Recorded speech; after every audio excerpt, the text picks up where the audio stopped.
Hello everyone, today we're working on this RS-2 and it is a brass, it's a Hallmark, but it doesn't run as good as it once did. So we're gonna have to do something about that. Just wanted to let you have a good look. So I am gonna take this apart. I'm gonna start by removing the couplers. The couplers here, everything's very small. Let's take a look at the shelves a little bit later on. This is a nice looking unit. I think it's worth saving. If you've never had brass trains before, let's say you're already running DCC and sound, I would keep with that. The brass trains, they're old, which pretty much brings us to the problem today.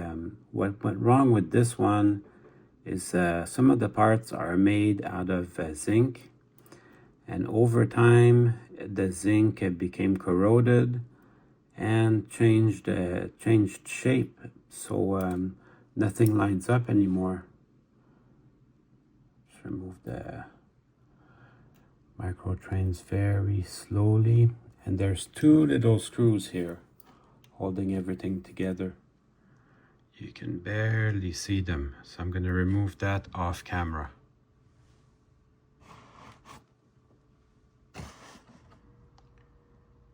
Get yourself a box, because if you lose these, you will be crying. It's easy to lose them on the floor. So it's also good to have the video, so I can go back and look at things as I remove them. This is the drive system. It's actually pretty straightforward. The motor is still good. It's just those zinc parts. Let's have a closer look at this. This paint job, as you know, most brass locomotives don't come painted, but this paint job is excellent.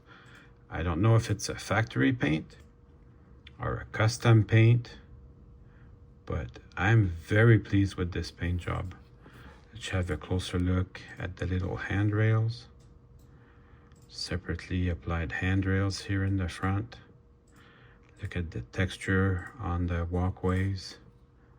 So that is beautiful. I have owned this see-through grill. I have owned this for a little while, and I take really good care of it. I enjoyed running this for a long time, but now it's gone bad for me.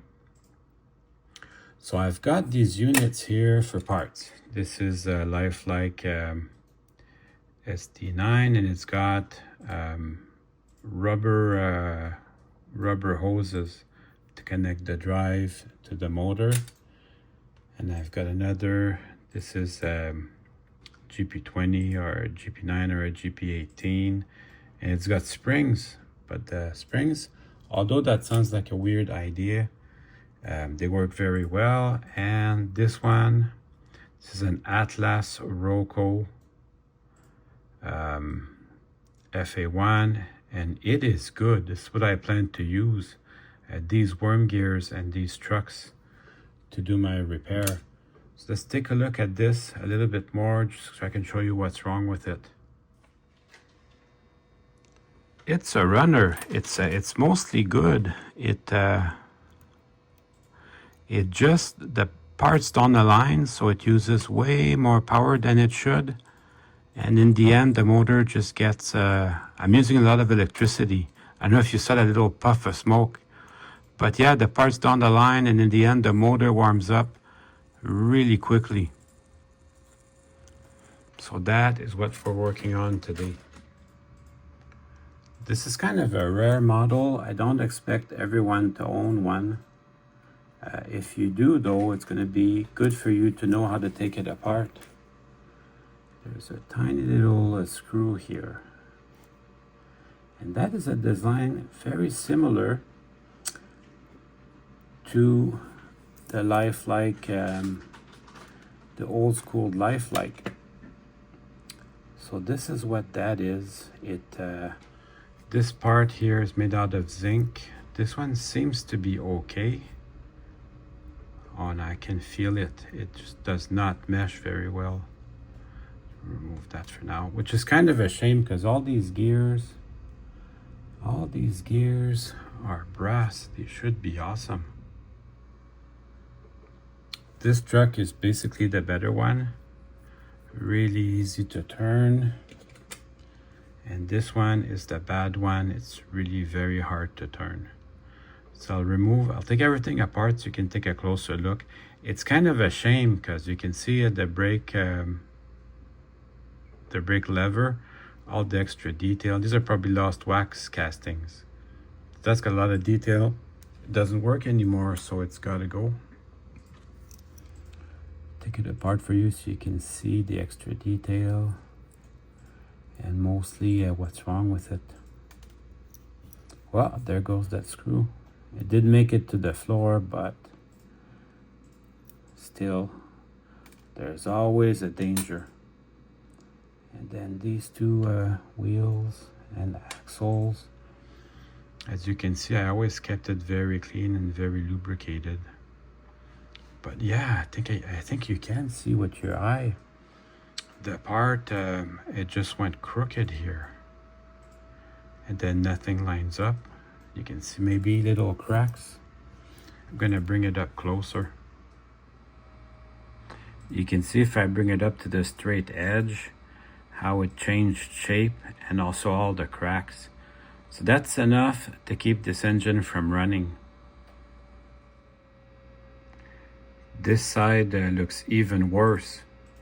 So it's the zinc, it got corroded over time, so now we're in trouble.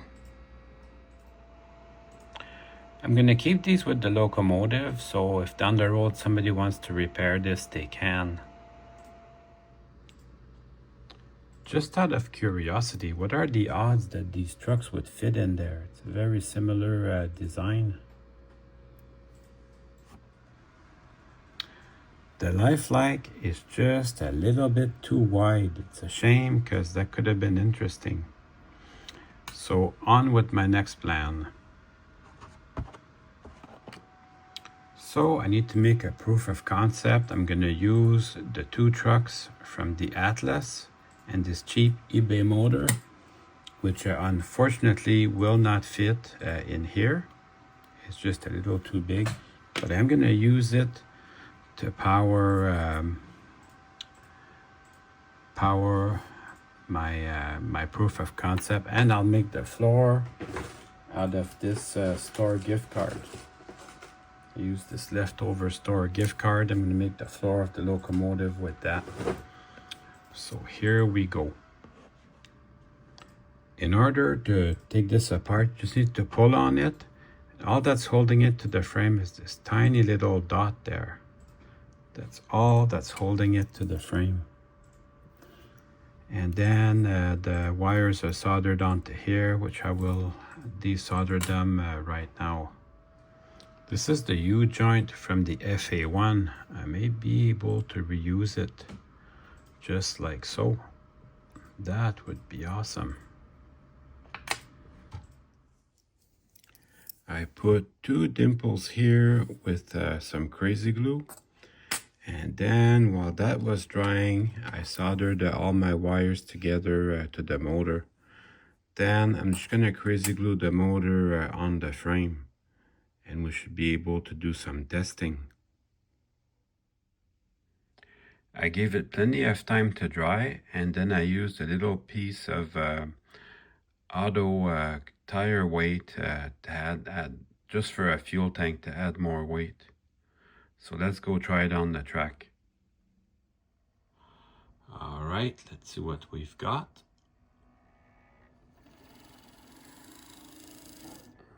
Seems to run pretty nice.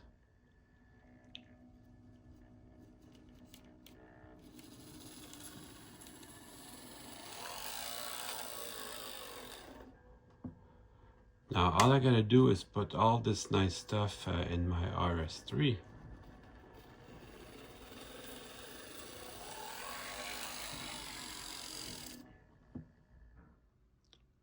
perfect. Now these little mounts here, I can remove them, and I'll put them in the box with my old trucks, and then the motor comes out. I've got to modify the frame to accept these trucks here, so that will be done. I think I have to cut the frame here somewhere, so I have to measure very precisely so that I can do it correctly.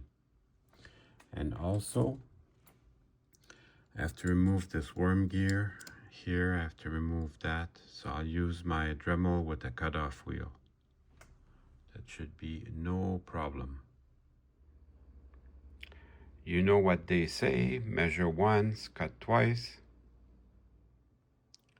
Also, while I have my Dremel out, I'm going to remove this little coupler pocket here on both sides. Also, I have to remove these little tabs here because they interfere with the worm tower, so I have to remove that with the Dremel. It's going to be a while. That was a little bit of a chore, but it's starting to shape up now. Now, since this worked so well in my test, I'm just going to cut it off and reinstall it in here like that. That should hold my trucks in. I'm going to use my Dremel with the cutoff wheel to trim it. I glued the two pieces of gift card to the floor, and then I just have to assemble my two trucks.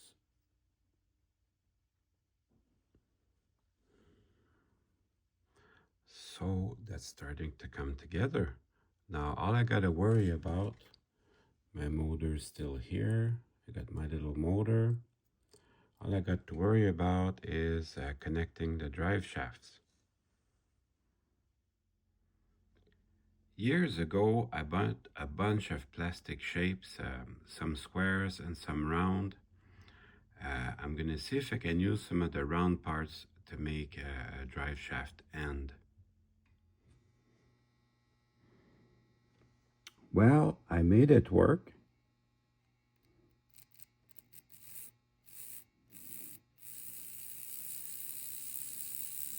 But it's far from perfect.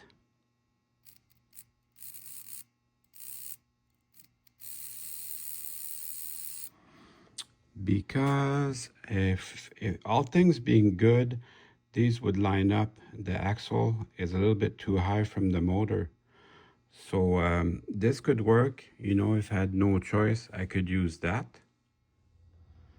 But since I want to start doing that, repowering old brass engines, I bought some stuff from Northwest Short Line. Here's the part number if you decide you want some. I got a second one, and I bought some 1.5 millimeter shafts, which are, it says HO on it, but these happen to be good for end scale as well. So I'm going to put these shafts together. So that's kind of a big step for me if I'm going to repower a brass locomotive, you know, to make my own drive lines. This is much quieter because the drive shafts are longer, gives the angle of the universal joint a better chance at working. So now all I gotta do is do the electrical part, and we should have a working engine. Well, I'm really close to something, but since I want to have the video out on Friday, I'm going to leave it at that. Hope you enjoyed the video. See you soon.